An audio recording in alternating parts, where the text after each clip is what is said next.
Chapter 8 Devotional Paths to the Divine. 8. Devotional Paths to the Divine. You may have seen people perform rituals of worship, or singing bhajans, kirtans or qawwalis, or even repeating the name of God in silence, and noticed that some of them are moved to tears. Such intense devotion or love of God is the legacy of various kinds of bhakti and Sufi movements that have evolved since the 8th century. The idea of a supreme God. Before large kingdoms emerged, different groups of people worshipped their own gods and goddesses. As people were brought together through the growth of towns, trade and empires, new ideas began to develop. The idea that all living things pass through countless cycles of birth and rebirth, performing good deeds and bad, came to be widely accepted. Similarly, the idea that all human beings are not equal even at birth gained ground during this period. The belief that social privileges came from birth in a noble family or a high caste was the subject of many learned texts. Many people were uneasy with such ideas and turned to the teachings of the Buddha or the Jainas, according to which it was possible to overcome social differences and break the cycle of rebirth through personal effort. Others felt attracted to the idea of a supreme God who could deliver humans from such bondage if approached with devotion, or bhakti. This idea, advocated in the Bhagavad Gita, grew in popularity in the early centuries of the Common Era. Shiva, Vishnu and Durga as supreme deities came to be worshipped through elaborate rituals. At the same time, gods and goddesses worshipped in different areas came to be identified with Shiva, Vishnu or Durga. In the process, local myths and legends became a part of the Puranic stories, and methods of worship recommended in the Puranas were introduced into the local cults. Eventually, the Puranas also laid down that it was possible for devotees to receive the grace of God regardless of their caste status. The idea of bhakti became so popular that even Buddhists and Jainas adopted these beliefs. Figure 1. A page from a South Indian manuscript of the Bhagavad Gita. You can observe this process of local myths and legends receiving wider acceptance even today. Can you find some examples around you? A new kind of bhakti in South India, Nayars and Alvars. The 7th to 9th centuries saw the emergence of new religious movements, led by the Nayars, saints devoted to Shiva, and Alvars, saints devoted to Vishnu, who came from all castes including those considered untouchable like the Pallavas and the Pallavas. They were sharply critical of the Buddhists and Jainas and preached ardent love of Shiva or Vishnu as the path to salvation. They drew upon the ideals of love and heroism as found in the Sangama literature, the earliest example of Tamil literature, composed during the early centuries of the Common Era, and blended them with the values of bhakti. The Nayars and Alvars went from place to place composing exquisite poems in praise of the deities enshrined in the villages they visited, and set them to music. Nayars and Alvars. There were 63 Nayars, who belonged to different caste backgrounds such as potters, untouchable workers, peasants, hunters, soldiers, brahmanas and chiefs. The best known among them were Uppa, Sambandha, Sundara, and Manikawasga. There are two sets of compilations of their songs, Tevaram and Tarochakam. There were 12 Alvars, who came from equally divergent backgrounds, the best known being Periyalwa, his daughter Randal, Tondaratapodiyalwa, and Nimmalwar. Their songs were compiled in the Diyaprabandham. Between the 10th and 12th centuries, the Chola and Pandya kings built elaborate temples around many of the shrines visited by the saint poets, strengthening the links between the bhakti tradition and temple worship. This was also the time when their poems were compiled. Besides, hagiographies or religious biographies of the Alvars and Nayars were also composed. Today we use these texts as sources for writing histories of the bhakti tradition. Hagiography. Writing of saints' lives. Figure 2. A bronze image of Manikawasga, the devotee and the Lord. This is a composition of Manikawasga. Into my vile body of flesh, you came, as though it were a temple of gold, and soothed me wholly and saved me. O Lord of grace, O gem most pure! Sorrow and birth and death and illusion, you took from me, and set me free. O bliss, O light! I have taken refuge in you, and never can I be parted from you. How does the poet describe his relationship with the deity? Philosophy and bhakti.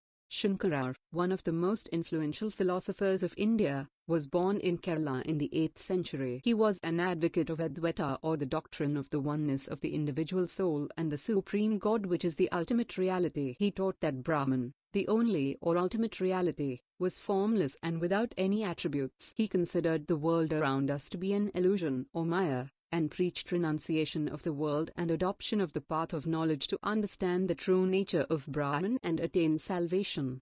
Ramanuja, born in Tamil Nadu in the 11th century, was deeply influenced by the Alvas. According to him, the best means of attaining salvation was through intense devotion to Vishnu. Vishnu in his grace helps the devotee to attain the bliss of union with him. He propounded the doctrine of Vishishtadvaita, or qualified oneness, in that the soul, even when united with the supreme God, remained distinct. Ramanuja's doctrine greatly inspired the new strand of bhakti which developed in North India subsequently. Try and find out more about the ideas of Shankara or Ramanuja, Baswana's Virashaivism. We noted earlier the connection between the Tamil Bhakti movement and temple worship. This in turn led to a reaction that is best represented in the Virashaiva movement initiated by Baswana and his companions like Allama Prabhu and Akkad Mahadevi. This movement began in Karnataka in the mid-12th century. The Virashaivas argued strongly for the equality of all human beings and against Brahmanical ideas about caste and the treatment of women. They were also against all forms of ritual and idol worship. Virashaiva Vachnas. These are Vachnas or sayings attributed to Baswana. The rich will make temples for Shiva. What shall I, a poor man, do? My legs are pillars, the body the shrine, the head a cupola of gold. Listen, O Lord of the meeting rivers. Things standing shall fall, but the moving ever shall stay. What is the temple that Baswana is offering to God? The saints of Maharashtra. From the 13th to the 17th centuries, Maharashtra saw a great number of saint poets, whose songs in simple Marathi continue to inspire people. The most important among them were Gyaneshwar, Namdev, Eknath and Tukaram, as well as women like Sakyai and the family of Chokhamela, who belonged to the untouchable Mahar caste. This regional tradition of bhakti focused on the Vittala, a form of Vishnu, temple in Pandharpur, as well as on the notion of a personal God residing in the hearts of all people.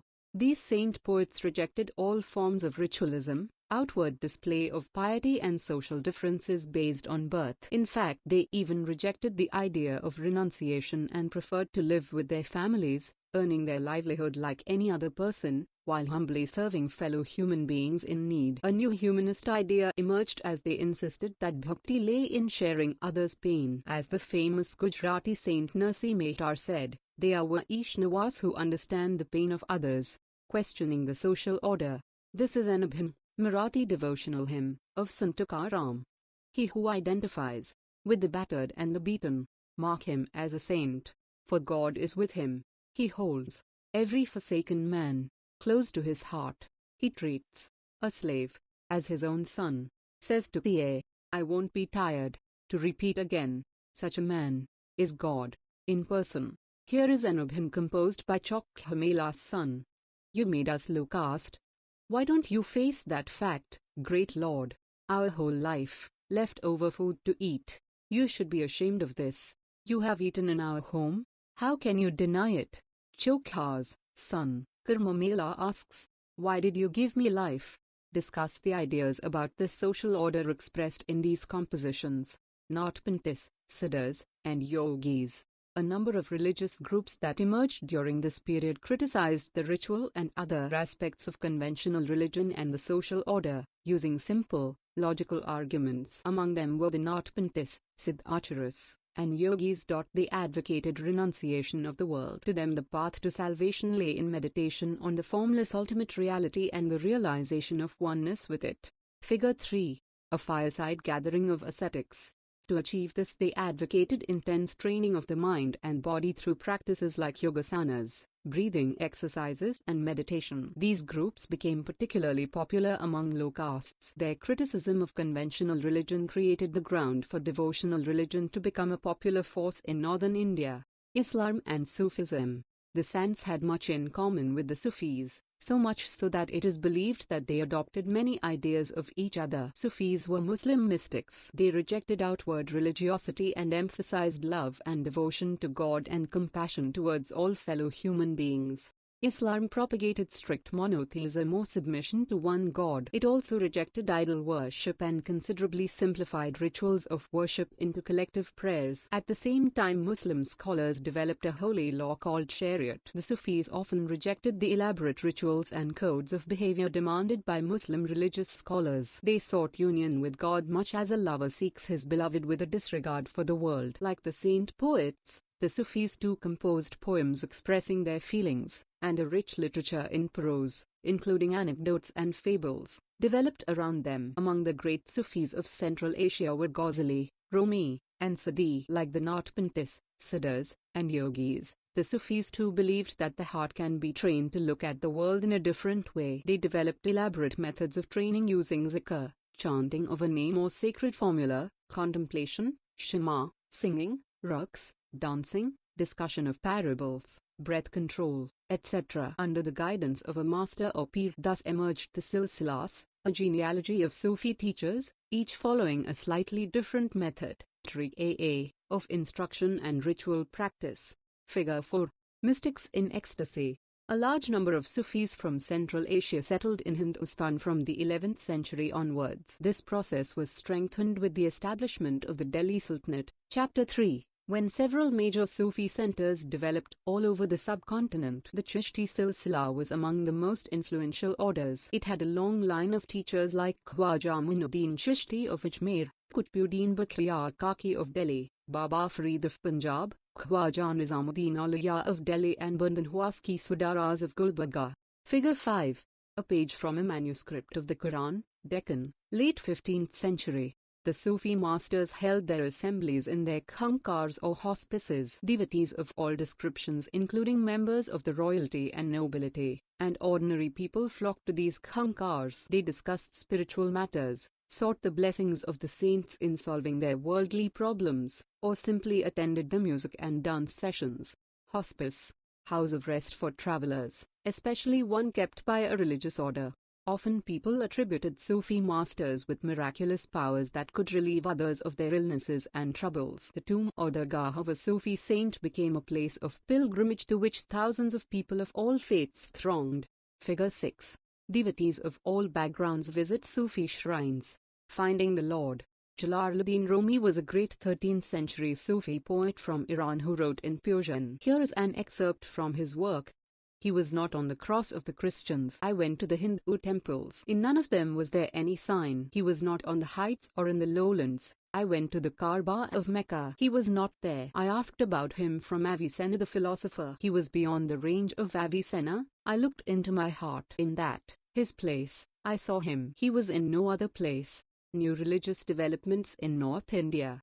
The period after the 13th century saw a new wave of the Bhakti movement in North India. This was an age when Islam, Brahmanical Hinduism, Sufism, various strands of Bhakti, and the Nath Panths, Siddhas and Yogis influenced one another. We saw that new towns, chapter 6, and kingdoms, chapters 2, 3 and 4, were emerging, and people were taking up new professions and finding new roles for themselves. Such people, especially craftspersons, peasants, traders and laborers, thronged to listen to these new saints and spread their ideas. Some of them like Kabir and Baba Guru Nanak rejected all orthodox religions. Others like Tulsidas and Surdas accepted existing beliefs and practices but wanted to make these accessible to all. Tulsidas conceived of God in the form of Rama. Tulsidas's composition, the Ramcharitmanas, written in Odi, a language used in eastern Uttar Pradesh, is important both as an expression of his devotion and as a literary work. Surdas was an ardent devotee of Krishna. His compositions, compiled in the Sursagara, Surasaravali, and Sahityalakari, express his devotion. Also contemporary was Shankaradeva of Assam, late 15th century, who emphasized devotion to Vishnu, and composed poems and plays in Assamese. He began the practice of setting up namghars or houses of recitation and prayer, a practice that continues to date. Figure 7. Chaitanya, a 16th century bhakti saint from Bengal, preached selfless devotion to Krishna Radha. In the picture you see a group of his followers engaged in ecstatic dancing and singing. This tradition also included saints like Tad Udayal, Ravidas, and Mirabai. Mirabai was a Rajput princess married into the royal family of Mewar in the 16th century. Mirabai became a disciple of Ravidas, a saint from a caste considered untouchable. She was devoted to Krishna and composed innumerable bhajans expressing her intense devotion. Her songs also openly challenged the norms of the upper castes and became popular with the masses in Rajasthan and Gujarat. Map 1. Major bhakti saints and the regions associated with them. A unique feature of most of the saints is that their works were composed in regional languages and could be sung. They became immensely popular and were handed down orally from generation to generation. Usually the poorest, most deprived communities and women transmitted these songs, often adding their own experiences. Thus the songs as we have them today are as much a creation of the saints as of generations of people who sang them. They have become a part of our living popular culture. Beyond the Rana's Palace. This is a song composed by Mirabai. Ranaji, I have left your norms of shame and false decorum of the princely life. I have left your town, and yet Rana, why have you kept up enmity against me? Rana, you gave me a cup of poison. I drank it laughing. Rana, I will not be destroyed by you. And yet Rana, why have you kept up enmity against me? Why do you think Mirabai left the Rana's palace? Figure 8. Mirabai.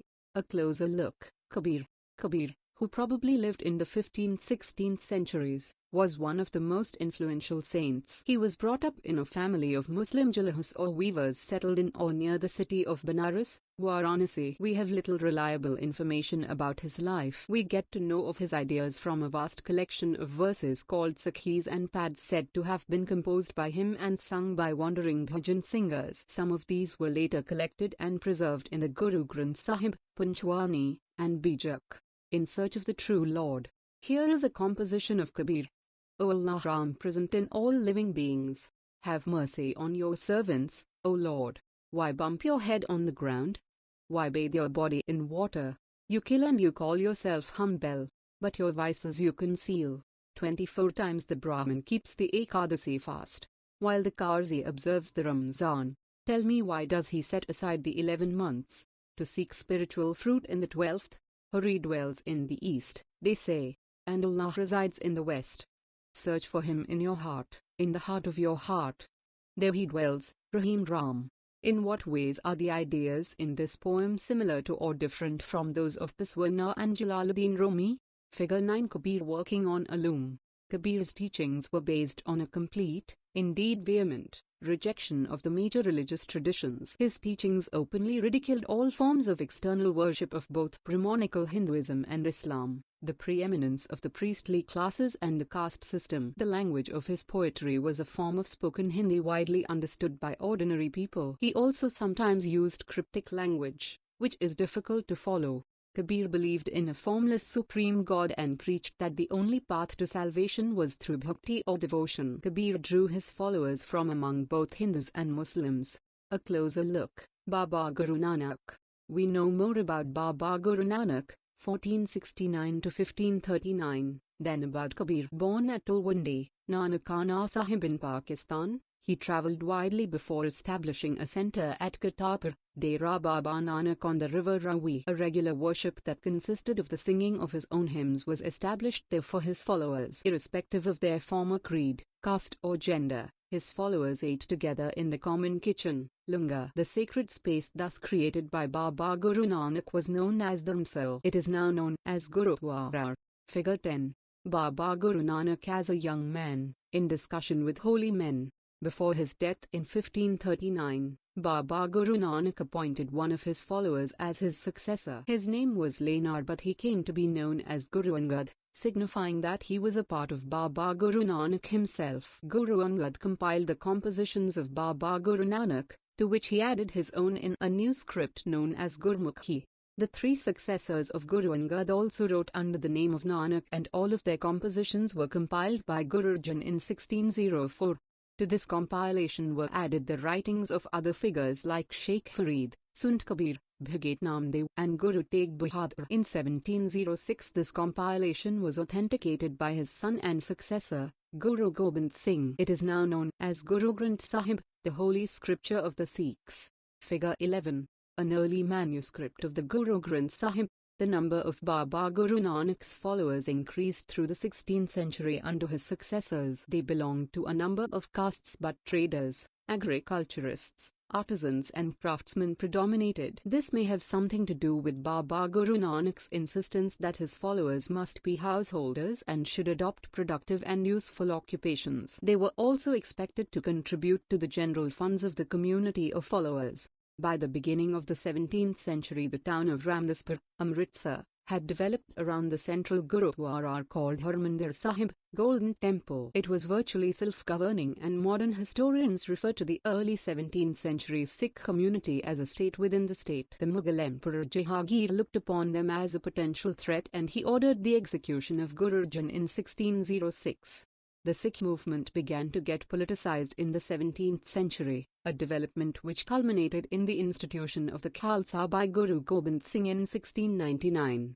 The community of the Sikhs, called the Khalsa Panth, became a political entity. The changing historical situation during the 16th and 17th centuries influenced the development of the Sikh movement. The ideas of Baba Guru Nanak had a huge impact on this development from the very beginning. He emphasized the importance of the worship of one God. He insisted that caste, creed or gender was irrelevant for attaining liberation. His idea of liberation was not that of a state of inert bliss, but rather the pursuit of active life with a strong sense of social commitment. He himself used the terms Nam, Dan and Snan for the essence of his teaching, which actually meant right worship, welfare of others and purity of conduct. His teachings are now remembered as Nam Japna, Kurt Karna and Vanth Chakna, which also underline the importance of right belief and worship, honest living, and helping others. Thus, Baba Guru Nanak's idea of equality had social and political implications. This might partly explain the difference between the history of the followers of Baba Guru Nanak and the history of the followers of the other religious figures of the medieval centuries,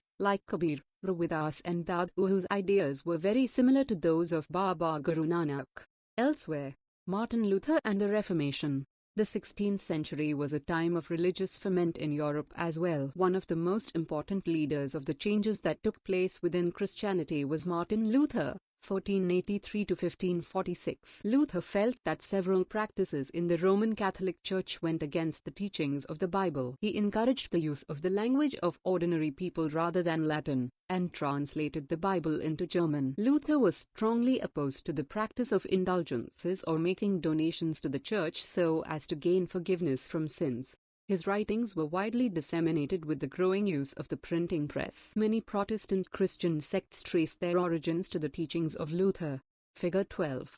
Title page of the German Bible translated by Martin Luther. Imagine you are attending a meeting where a saint is discussing the caste system. Relate the conversation. Let's recall. 1. Match the following. The Buddha Namgha. Shankaradeva worship of Vishnu. Nizamuddin Auliya questioned social differences. Nayar's Sufi saint. Alva's worship of Shiva. 2. Fill in the blanks. A. Shankara was an advocate of -- B. Ramanuja was influenced by the -- C. -- and -- were advocates of Virashaivism. D. -- was an important center of the Bhakti tradition in Maharashtra. 3. Describe the beliefs and practices of the Nadpanthis, Siddhas, and Yogis. 4. What were the major ideas expressed by Kabir? How did he express these? Let's understand. 5. What were the major beliefs and practices of the Sufis? 6. Why do you think many teachers rejected prevalent religious beliefs and practices? 7. What were the major teachings of Baba Guru Nanak? Let's discuss. 8. For either the Virashaivis or the Saints of Maharashtra, discuss their attitude towards caste. 9. Why do you think ordinary people preserved the memory of Mirabai? Let's do. 10. Find out whether in your neighborhood there are any dargahs, gurudwaras or temples associated with saints of the Bhakti tradition in your neighborhood. Visit any one of these and describe what you see and hear. 11. For any of the saint poets whose compositions have been included in this chapter, find out more about their works, noting down other poems. Find out whether these are sung, how they are sung, and what the poets wrote about. 12. There are several saint poets whose names have been mentioned but their works have not been included in the chapter. Find out more about the language in which they composed, whether their compositions were sung, and what their compositions were about. Keywords: Virashaivism, Bhakti, Sufi, Khanka.